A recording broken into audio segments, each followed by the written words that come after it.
السلام علیکم ورحمۃ اللہ وبرکاتہ۔ کچھ دن پہلے ہمارے ایک ساتھی کا میسج آیا تھا، انہوں نے یہ سوال کیا تھا کہ حضرت آج کل کے نوجوان جو ہیں وہ مسائل جانتے نہیں ہیں اور انٹرنیٹ کا زمانہ ہے اور لوگ یورپی تہذیب کی طرف بہت جلدی ان کا دماغ مائل ہو جاتا ہے، تو انٹرنیٹ پر بہت ساری چیزیں وہ لوگ دیکھتے رہتے ہیں۔ تو اس مسئلے کی بھی وضاحت آپ کر دیں کہ عورت کی پچھلی شرمگاہ میں اگر کسی نے ہم بستری کی تو اس کا گناہ کیا ہے اور کیا اس سے نکاح ٹوٹے گا یا نہیں ٹوٹے گا۔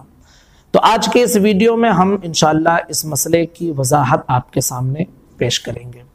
سب سے پہلی چیز آپ یہ سمجھ لیں کہ مسائل کا جاننا، ضروری مسائل کا جاننا، حرام و حلال کا جاننا، یہ ہر مسلمان کے لیے ضروری ہے۔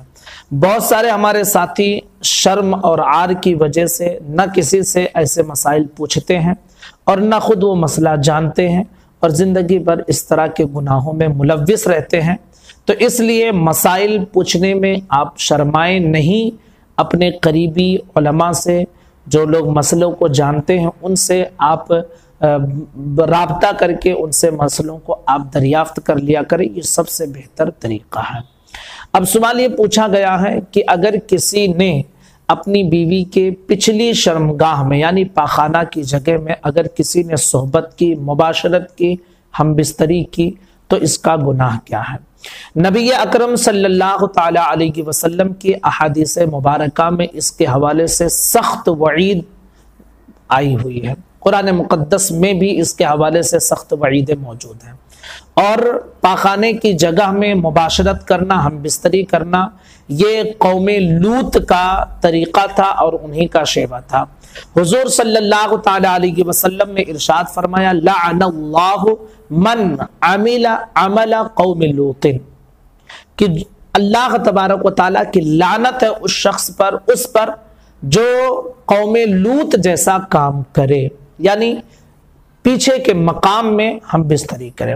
ایک اور حدیث مبارکہ میں اسی طرح کے جو ہے عنوان میں ہے، حضور صلی اللہ علیہ وسلم نے ارشاد فرمایا کہ اللہ تبارک و تعالیٰ ایسے شخص کی طرف نظر رحمت نہیں فرماتا ہے جو کسی آدمی کے پیچھے کے مقام میں یا عورت کے پیچھے کے مقام میں ہم بستری کرے، صحبت کرے، اپنی خواہش کو پوری کرے۔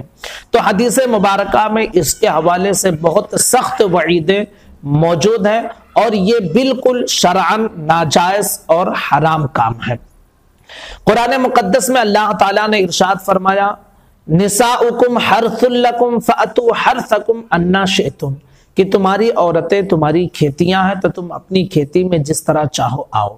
تو اس آیت مبارکہ میں جو مفسرین نے تشریح کی ہے وہ یہ ہے کہ بیوی کے شرمگاہ میں جو حلال طریقہ ہے، جو شرمگاہ جائز ہے نکاح کرنے کے بعد، تو آپ اس کے ذریعے لطف اندوز ہوں، اس میں آپ ہم بستری کر سکتے ہیں۔ اب پوزیشن کوئی بھی ہو، لیکن شرعی اعتبار، شرعی طریقہ یہی ہے کہ اس میں ہی ہم بستری کی جائے جس میں شریعت نے اجازت دی ہے۔ پیچھے کے مقام میں ہم بستری کرنا شرعاً ناجائز اور حرام کام ہے۔ اب رہی بات یہ کہ اگر کسی نے ایسا کیا تو کیا اس کا نکاح برقرار رہے گا یا نکاح ٹوٹ جائے گا؟ تو یاد رکھیے کہ یہ گناہ ضرور ہے، حرام کام ضرور ہے، لیکن اس کی وجہ سے نکاح نہیں ٹوٹتا ہے، نکاح آپ کا برقرار رہے گا۔ لیکن فاعل اور مفعول یعنی جس نے ایسا کیا اور جس کے ساتھ ایسا کیا گیا، دونوں پر یہ ضروری ہے کہ دونوں اللہ رب العزت کی بارگاہ میں سچے دل سے توبہ کریں، استغفار کریں اور ہرگز دوبارہ اس طرف اپنے قدم کو نہ بڑھائیں۔ آج کل انٹرنیٹ کا زمانہ ہے، ہمارے نوجوانوں کے اندر یہ مسئلہ بہت زیادہ رائج ہو گیا ہے کہ وہ اس طرح کی حرکتیں اپنی بیویوں کے ساتھ کرتے ہیں، جبکہ مسئلہ انہیں معلوم نہیں رہتا ہے کہ یہ ناجائز اور حرام کام ہے۔ وہ یہ سمجھتے ہیں کہ نکاح کر لیے تو جائز ہے، بھائی ناجائز ہے، پیچھے کے مقام میں ہم بستری کرنا سخت سخت حرام ہے، اور یہ قوم لوط کا طریقہ ہے جو ہرگز ہرگز جائز نہیں ہو سکتا ہے۔ ہاں نکاح نہیں ٹوٹے گا، نکاح برقرار رہے گا، لیکن دونوں پر توبہ اور استغفار کرنا یہ ضروری ہے۔ امید کرتے ہیں کہ مسئلہ سمجھ میں آ گیا ہوگا۔ گزارش ہے اپنے تمام ساتھیوں تک مسائل کو شیئر کریں، چینل کے ساتھ جوڑیں۔ السلام علیکم ورحمۃ اللہ وبرکاتہ۔